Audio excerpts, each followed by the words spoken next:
Hi, this is Susan Silverman. I'm Bob Andelman, and this is a Mr. Media interview. And you can see, hear, and read more than 1,000 of my previous celebrity interviews at mrmedia.com. That's mrmedia.com. On today's show, I'll welcome Susan Silverman, one of the most unusual rabbis you'll ever encounter. Unless you know Rabbi Raquel Fine or my friend Bob Alper, the rabbi-turned-comedian, who I'm guessing Susan knows from her shaking her head. Rabbi Silverman is the author of a new book about adoption, casting lots, creating a family in a beautiful broken world. She's also the moving force behind communityadoption.org. Stick around. And speaking of comedians, Rabbi Silverman has one of those in her family, too.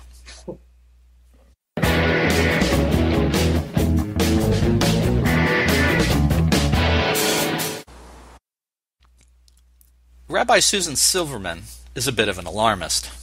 Don't believe me? Just read her book. From the prologue, for example, page XI. At recess, I'd purposely get an out in kickball in exchange for my parents still being alive when the 3 p.m. bell rang and the school day was over.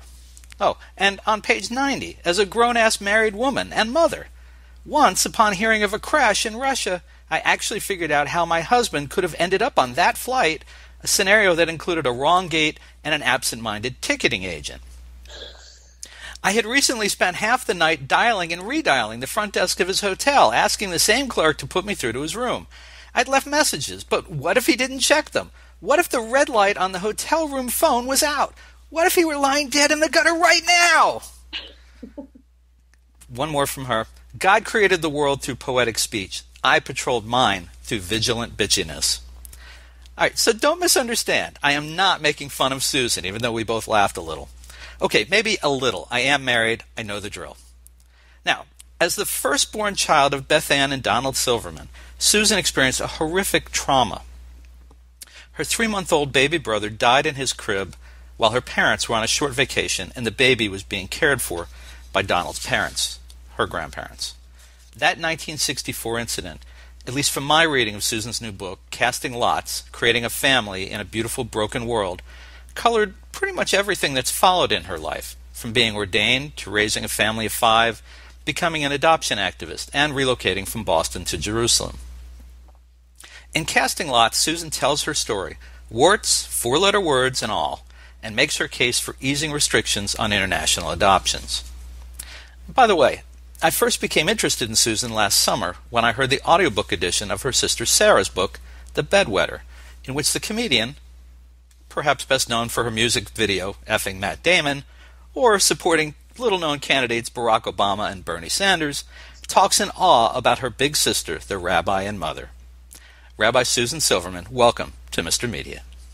Thank you so much for having me. I'm really happy to be here with you. Delighted to get to meet you, and I told you off air that when I heard your sister's book last summer, I thought, that sounds like a really interesting woman. She talked about you. She clearly loves her older sister. Yeah, it's mutual. Yeah. Well, all right, so I'm assuming, I'm going to jump right into this, but I'm assuming that, or am I assuming too much that Jeffrey Michael's death had a pretty far-reaching effect on your life? I actually think it did, and the strange thing about that is that for years I completely dismissed it as nothing because he was a baby. I don't even remember him. And it wasn't really until I was an adult and in therapy and talking about this like intense separation anxiety and I somehow mentioned that I had a brother who died when I was 2, and she said, "What?" I had seen him for like 3 years already. Wow. And I was like, "Yeah, but it doesn't matter, I was 2, he was a baby," and she's like, "Susan, basically wake up and smell the coffee." And it was really, wow, it really helped shift things a lot, as did Zoloft. Well, and the coffee with soy milk. Yes. Did I mention that in the book? Yes, you did. Huh? I believe you had just picked up one of the boys and you went to a faux Starbucks and you asked them, right? Yes. Hey, I like details. It shows that I actually read someone's book. Totally. But yeah, I mean, I got the sense that I get the sense from reading the book that had a big impact, and that collectively you were one of those people who would just like to, if you had the opportunity, collect up all the world's stray children, gather them up, and bring them under your roof, and mother them, basically. I would like to see every single child in a permanent loving family. And that could be a variety of scenarios. I mean, helping families, biological families, stay together, giving people the resources they need, and finding families, in kids' birth countries, whether that be the U.S. or another country, and finding kids' families abroad. But the far, far, far last resort has to be institutionalization, or, God forbid, the streets. You've got to have some frustrating days, though, when you feel that strongly about it, and you know that you can't, in a given day or a year, provide care for all those kids. I imagine there's just some days where you must just feel overwhelmed by almost the hopelessness of it in some ways. Yeah, and the people who are really smart at working at this stuff don't think about it in terms of I think they don't think, oh my God, we've got to get this done now. And that's how I thought for a long time, and I was not effective because I was so anxious about doing too much at once, and it just wasn't effective. And that really we need to consistently move forward, and we need to have a vision and a plan and to enact that. But as soon as we get, what I get kind of like panicky about it and thinking, oh my God, right now children are, living in institutions. Right now children are being sex trafficked. And it really actually kind of undermines the effectiveness of what we're doing, because we can't just think straight and have a vision and know that we can't fix it today and tomorrow.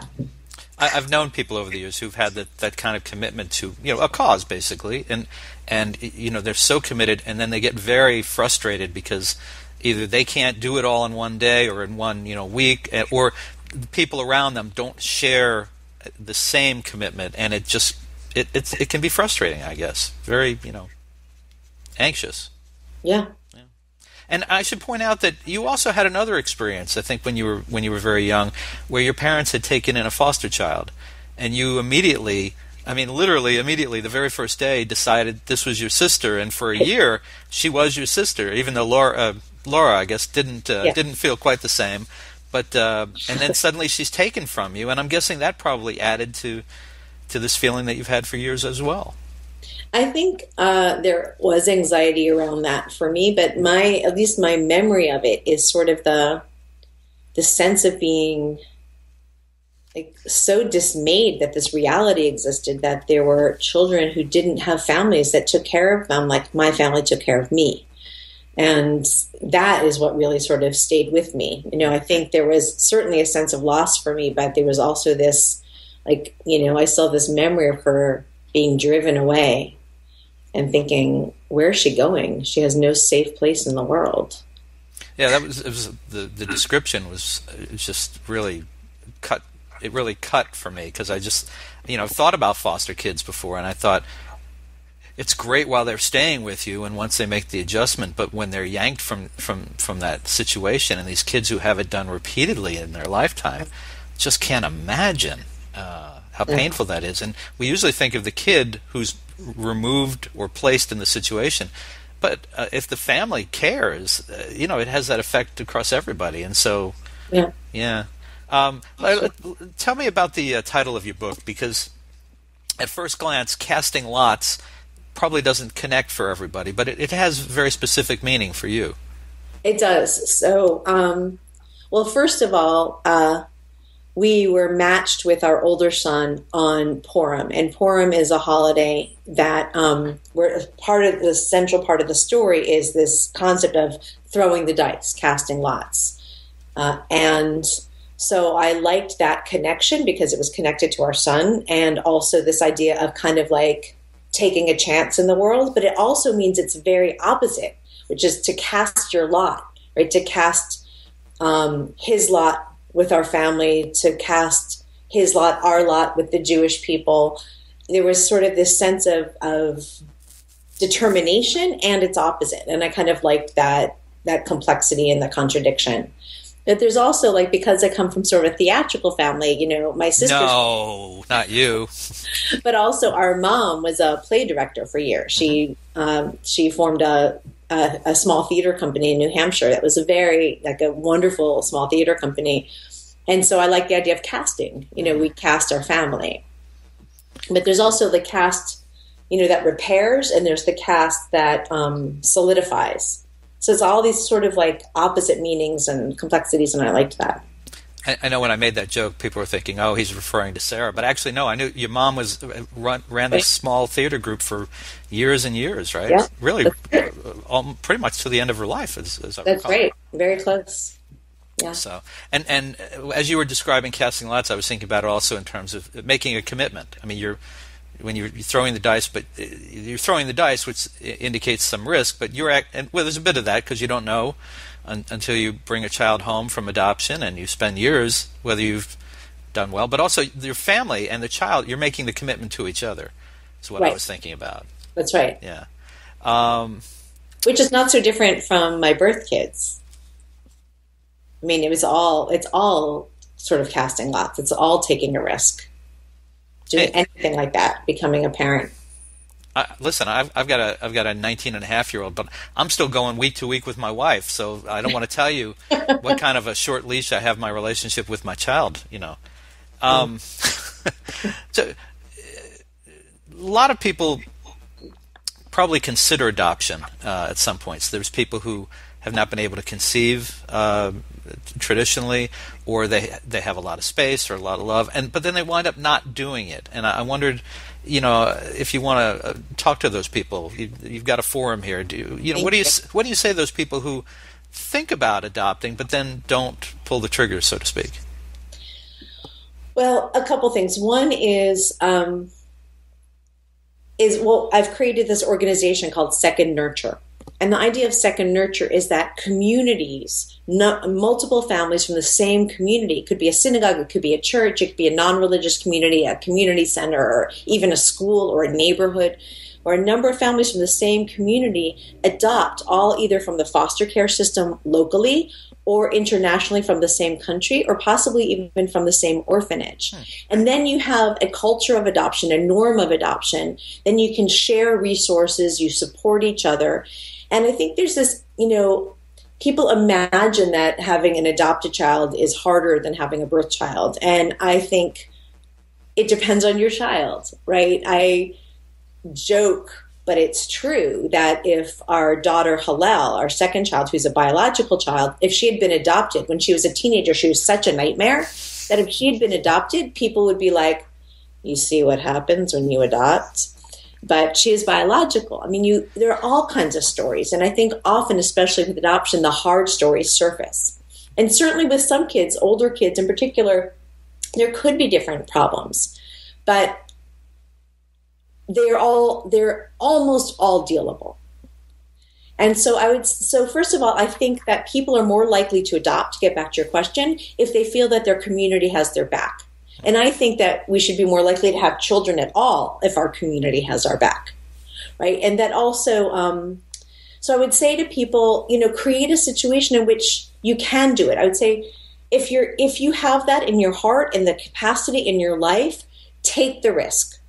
Look at all the people we admire who have risked so much on behalf of other people. Here we're asking to sort of risk like the norm of your family as you know it, but probably to actually really, really enrich your life and your family if you can take the chance. And that I think we owe it to the kids of the world to put them in permanent loving families, because kids who are in institutions can go blind because they're looking at white ceilings as babies and their optic nerve isn't developed. Kids who are in institutions lose an IQ point a month because they don't have the kinds of interactions with adults that children need. There are all kinds of horrible things that can happen, almost all of which you can rehabilitate in a permanent living family. I mean, our son, who we adopted when he was 4.5 years old, which is still fairly young, but it's a full kid, he's the only kid who gets the excellent student awards, of our 5, kids really are incredibly resilient. We just need to give them the chance to thrive and to be loved. I mean, I told you I was late for our meeting today because my oldest called me and was crying because Prince died. And I jumped in the car and I went and I got her. And that's what kids, even grown-up kids, deserve. That's what they need is responsiveness and love. You know, not indulgence, but love. People who are like devoted to their well-being. And I want all kids to have that. I think a lot of people want all kids to have that. And people feel that they're not capable of doing it themselves. But you know what? You are. People are capable of doing it. And that, in fact, what they're going to probably find out is that their lives are deeply enriched by it. So I want to make sure I understand. So drop what you're doing, run to your child when a celebrity dies. But if your child, wait a minute, if your child really wants that pair of sunglasses that they saw in the store in the mall, no way, absolutely not. Do I have your parenting down pat now? So that's it. Okay. Completely random. Either indulge them completely or deny them utterly. Sometimes I don't feed them. Okay, I just wanted to make sure I was clear. And in mentioning two of your daughters and one of your sons, it occurred to me I really should set this up a little better. So you have 5 kids. You've raised 5 kids. 3 you've given birth to. 2 you've adopted. Right. I think you had 2 daughters first, then you adopted a baby boy, then you had another daughter, and then you adopted the 4.5-year-old, right? Right. So he's the 4th chronologically, but the 5th to join our family. Okay. And so as I say, we produce girls and import boys. Well, right. And so I should ask you something about your husband's approach to all this. And I know you. From reading the book, I know you've driven a lot of this, and he's a community organizer himself. Mm-hmm. He's very passionate, very progressive, and yet 5 kids—that's a lot of kids. Did he know what he was getting into with you when you married him? He says he didn't. That's honest. He says he did, but he's always game. You know, he was just game for it. Like one time, I was saying to somebody, oh, you know, when I first talked to Yosef about adoption, and he said, sweetie, like it's fine to tell the story that way, but just to let you know, you never actually talked to me about it. You brought home papers. And I realized that was true, but luckily he's kind of an adventurous spirit. And you carried those papers around with you for years. I did. Yeah. Yeah, it's a great little detail that, you know, those papers, you know, you probably would forget your driver's license, but you never forgot where those papers were. That's right. And I mentioned I have 1 kid, and I think about, and we started a little late. We were like in our late 30s, but I think about people who've had 2 kids and 3 kids and then 5 kids that you've had. My head is underwater with 1 kid, and the kid's been out of the nest for 2 years. Right. Generally, forget about adoption. How do you manage raising 5 kids? Well, first of all, we are very big we love therapy, and we have a parent counselor who we adore. And basically, you know, stuff happens during the week, and then we go to see her on Friday mornings, and we have our little list, and we're sometimes I'll pick up my phone and we'll be writing in the notes, like word to word, word by word, what we want to say to the kid. So it's sort of a combination of paying attention to what we feel is important and letting go what's not. Okay. You know, and I think, you know, I know people who have 1 child, and I feel like they work as hard or harder than we do with our 5. And of course it depends. I mean, we have more drama than they'll have because each one of them is going to have their drama. But overall, I think it's sort of things kind of flow, and you know, and I take sort of like a blunt, what's the term, like I respond with like a blunt, to problems, you know. So like, for example, recently 2 of my 3 younger kids were not doing their chores. They were just not doing them. And I would bitch about it, and they kind of were like, whatever. So I just stopped buying food. I just stopped buying food in the house. And finally they were like, where's the food? There's no food. And I was like, yeah, I realized that chores were like optional now, and I don't like shopping. And it sort of like just kind of took care of it. I didn't have to get into a big drama. I didn't have to whatever. I just sort of stopped doing my chores too. And then. So people went a little earlier when you referred to that you just stopped, you just don't feed your kids. They probably thought you were kidding. They did. Isn't that funny? Now, how innocent they are. So I want to come back to the more serious side of this though for a minute. At the end of the book, and it's nonfiction, so I'm not giving away the ending here, folks. But at the end of the book, you take somewhat surprising aim at groups such as UNICEF and Save the Children. For you say that they're obstructing international adoption. You say that they've caused an international adoption cliff, resulting in a drop of unparented children adopted by families in the U.S. by 2/3, from 23,000 in 2004 to just 7,200 in 2013. What's going on here? And most people are probably shocked to hear anybody have a bad word to say about UNICEF and Save the Children. My God, they're commercials every night. Tell me what's going on here. Yeah, isn't it nice? We get to give lots of money so they can feed kids in institutions. Yeah, well, there's this kind of what I find just bizarre commitment to children being raised in the country in which they were born.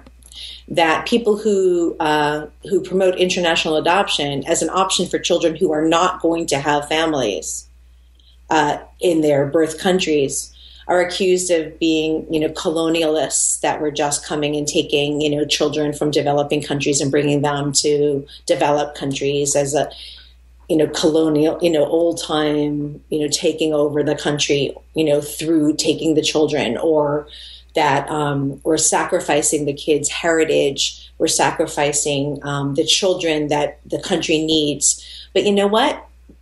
Millions of kids are in institutions and are suffering. And I don't know what kind of heritage UNICEF is imagining kids are getting in these institutions where there's rampant abuse and at worst and at best kind of benign neglect, because the people who run these places and who I think largely are incredible people doing the best they can are just them. They're just limited. They can't do it all. I mean, our older son comes from a beautiful, like a children's home that was beautiful. Nobody in that children's home would choose them over permanent loving families for each of the children in that orphanage, because they truly loved the children. As the nurse of the place said to me, I said to her, it must be hard for you when the kids leave. And she says, oh, I'm very sad, but I don't regret it. And that still gives me chills. Now, I was going to say, you live now full-time in Jerusalem, right? So, but I was thinking about this, and flipping this around. What if the tables were turned a little bit, and there were a lot of kids in Israel, Jewish kids in Israel, who were unparented and were in orphanages, and I'm sure that there are orphanages in Israel as there are anywhere. But what if would-be parents from, say, Brazil or Ecuador or Mexico, they wanted to adopt Israeli kids? Would Israelis, who weren't even close to the situation, but in general, as a culture, how would they feel about people from other countries taking Israeli kids and taking them off to Ecuador or Mexico or Canada, or would that be, do you think that would be a different issue, or is it the same issue? I think that it would be similar to other countries. There would be people who would want them to be, in a sense, sacrificed to the heritage, to Judaism. And there would be people who would say, put them in homes, give them permanent loving families. I think it would be mixed like any other place. Personally, how do I feel? I feel like I would be sad because I like Judaism. I think it's a good way to orient ourselves in the world, but I would never sacrifice a child to that. I mean, to me, I'm a rabbi, right? So obviously I like being Jewish. But to me, being Jewish, and I kind of imagine this for all ways of being in the world, all cultures, it's like a world of metaphors and paradigms and rituals and values with which we orient ourselves in the world. It's not a God that we sacrifice to. It's a way of being. And I find it a meaningful way to be, of being. I think that it's a worthy way of being, that it contributes, its weight in the world in its own ways, as Other cultures do as well. But it's not we're sacrificing children on the altar of this thing we call heritage. And I don't care if it's Jewish or it's some other, it's some other culture. We can't do that. Mm-hmm. We would never sacrifice ourselves. I mean, would we ever say to a gay Iranian who fled, what are you doing? Your culture is to be beheaded. You can't leave your culture. You owe your heritage that. Like, we would never say this to adults. Can you imagine if, like, millions of white males were in institutions because we felt that was their heritage? I mean, women, this happens to all the time, right? I mean, who cares? And children, who cares? What's changed in the decade that you cite in the book at these organizations where because we have this ongoing debate in the United States now about commercialized prisons, basically, where we've turned up right. Okay, so you know where I'm going with this. So prisons have been turned over to for-profit contractors, and the only way that they make money is if we maintain laws that keep shipping people off to prison. The Hillary Clinton's gotten in trouble for this issue of late because her husband supported this back in the 90s a bit. But the reason I bring that up is, so kind of what it sounds like you're talking about is that Save the Children and UNICEF are soliciting as much money as they always have, but their goal is now institutionalized children as opposed to taking children from bad situations or whatever and finding them homes. It sounds like you're saying that they want to just keep housing kids, that's their idea of a solution. And I'm wondering what's changed. Well, they don't say that, but that's the reality. And it hasn't, the decrease in adoptions, first of all, the number of adoptions originally were still a drop in the bucket of kids who are institutionalized, right? So the fact that decreased, it's like, I keep wanting to say it's a shanda. It's like a shame on all of us. If UNICEF and all of us, if we wanted to prioritize kids in families, we could make it happen. We don't. What is in people's hearts around this? I don't know. I know what people say and how there's something called the subsidiary principle, which is that we need to find out if the kid can be kept with their family. If not kept with their family, reunited with their family. If not reunited with their immediate family, reunited with extended family. If not united with extended family, then adopted within country. If not adopted within country, then internationally adopted. If not internationally adopted, then kept in institutions. But the international adoption piece is often basically skipped, first of all. Second of all, every single day a kid lives in an institution damages that child. So if we wanted to figure out how to process kids quickly, to find out what the situation is quickly, we could do it. We just don't. And I'm involved with an organization now called Both Ends Burning. And Both Ends Burning is working with these incredible high-tech companies that are working for data collection, because that's the first step. Why are we not collecting data? Why are we not making it available for birth mothers to anonymously but verifiably say when a kid is born and whether they want to relinquish that child? Right? Why are we not doing this? Why is there no database? There's just not. And so, we don't care enough. So how is your organization operating differently than the more established and better known groups? So, well, my organization is actually not dealing with the policy and the law around it, although I'm involved with people who are. But because I'm involved with this organization, I've got to know ministers of welfare from 25 different countries internationally who are saying, we don't want kids in institutions anymore. We'd love for them to stay home, to stay with their birth families, but we're not willing to sacrifice them for the sake of our heritage anymore. We want to figure out how to get kids in permanent loving families quickly and with justice as well, so that we make sure that birth families are given every opportunity. So because I have these relationships now, I'm starting to talk to people, for example, in Brazil, where all infants and small children get adopted within Brazil, which is an amazing thing. And because they're also increasing their data on their own, they're doing this. But older kids aren't getting families in Brazil. And so they want to say, how can we place older kids? And they've recently changed the law so that gay and lesbian people can adopt, which is amazing. So now I'm working with them saying, wow, I know a lot of, synagogues where there are gay and lesbian singles or couples who would love to adopt. Let's work together. And he said, great, let's do it. So we're starting that path. I'm working with Nepal to create a Nepal-Israel relationship for adoption. Also, they have about 350 kids who now need permanent loving families abroad, who do not have any family options in Nepal. And they're all older kids. So my job in Israel is to go around and say, okay, people, like, we can do this, to go to a kibbutz or to, some kind of communal living and say, wow, don't you have 10 families here who could adopt, 6, 7, 8, 9, 10, 11, 12, up to like 15-year-old from Nepal, and see if we can get, 10 kids from Nepal on the same kibbutz together in their own families. We can make this happen if we prioritize it. So I'm not working on the international level with my organization. I'm working with other organizations who are doing that and trying to place my organization in relationship with these ministries of welfare internationally so that we can find homes for these kids. Okay. Let me ask you this.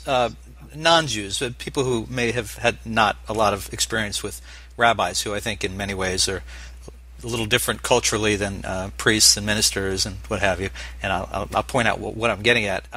They may be surprised to find language in your book that is maybe more typical of Sister Sarah and less so what they expect of a rabbi, such as when you tell your first two kids, the girls, that they're going to have a little brother, and they respond by asking, "Can we get pizza?" Which seems fine, and then as they run away out of their earshot, you turn to your husband and refer to them as self-centered little shits. Were you concerned? Which is fine. I mean, I get the joke. It's funny. We're parents. I know what we're thinking is not always what we're saying. But were you concerned, though, that referring to your own kids that way, and as early as page 7, I might point out, that might alienate potential adoptive parents reading your book who you're trying to encourage to adopt, but maybe they're thinking, well, maybe this woman's approach isn't quite what we had in mind. Right. Listen, that could be.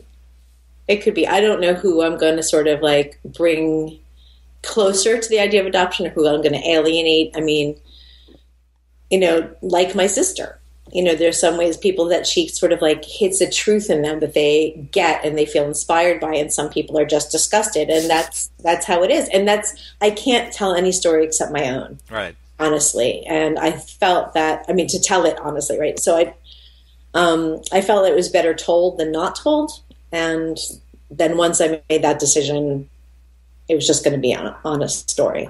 I mean, I laughed at things like that. I mean, and what I talked about earlier about you being a bit of an alarmist and worrying about people, never making it or coming home, and I like that. And I mentioned Bob Alper, who's a friend, who's a rabbi turned comedian, and I have known enough rabbis that it's not they don't really look at life and they don't talk the same way that a lot of ministers and priests do, who everything's got to be perfect, and we never use that language, and so. But I thought, maybe it's a little counterproductive, but I don't know. So I was just curious.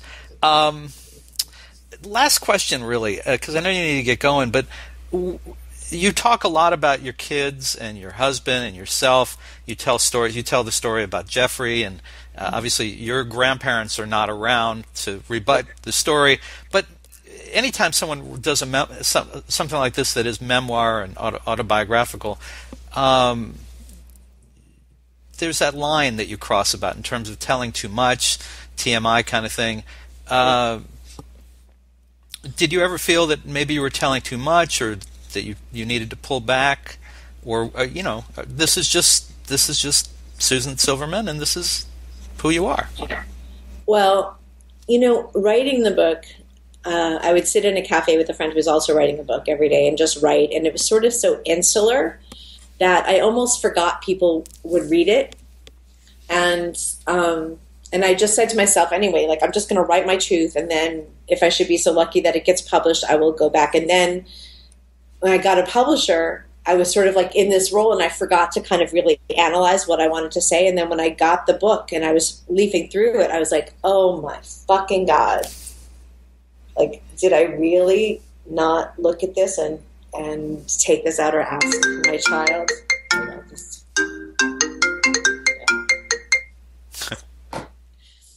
So I am kind of concerned about that now. Well, I don't mean to pile on. It's okay. Yeah, it's okay. It's a very informative book. It's at times a very funny book.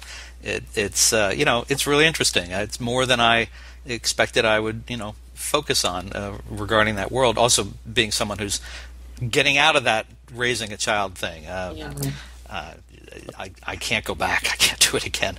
Anyway, folks, listen. You can find Rabbi Susan Silverman's book, Casting Lots, Creating a Family in a Beautiful Broken World, in great bookstores everywhere, or you can order it. And her first book as well, she has another one, right now at mrmedia.com, mrmedia.com. If you are watching this video on mrmedia.com, just to the right under the video, you'll see the cover of the book.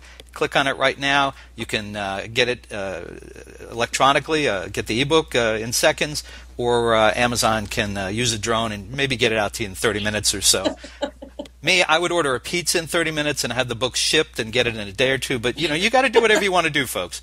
And Susan, tell folks again what the website is you'd like them to go and check out. So my organization is called Second Nurture, and the URL is communityadoption.org. Communityadoption.org. And are you with the group Twitter, Facebook, any of that kind of stuff? Rabbi Susan on Twitter and Facebook at Second Nurture, and Casting Lots, which is the name of the book. Excellent. Well, Rabbi Susan Silverman, delightful to talk to you. We've had an interesting day together.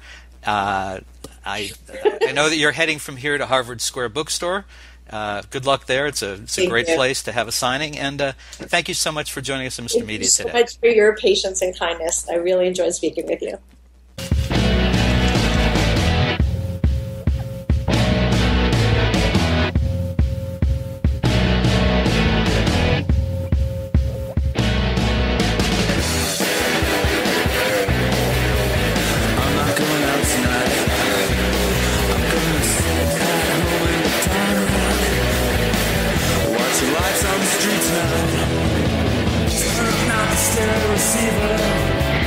Turn your back on the deceiver. It's a bad idea to believe her. A bad idea to believe her. Turn up the stereo receiver. Turn up the stereo receiver.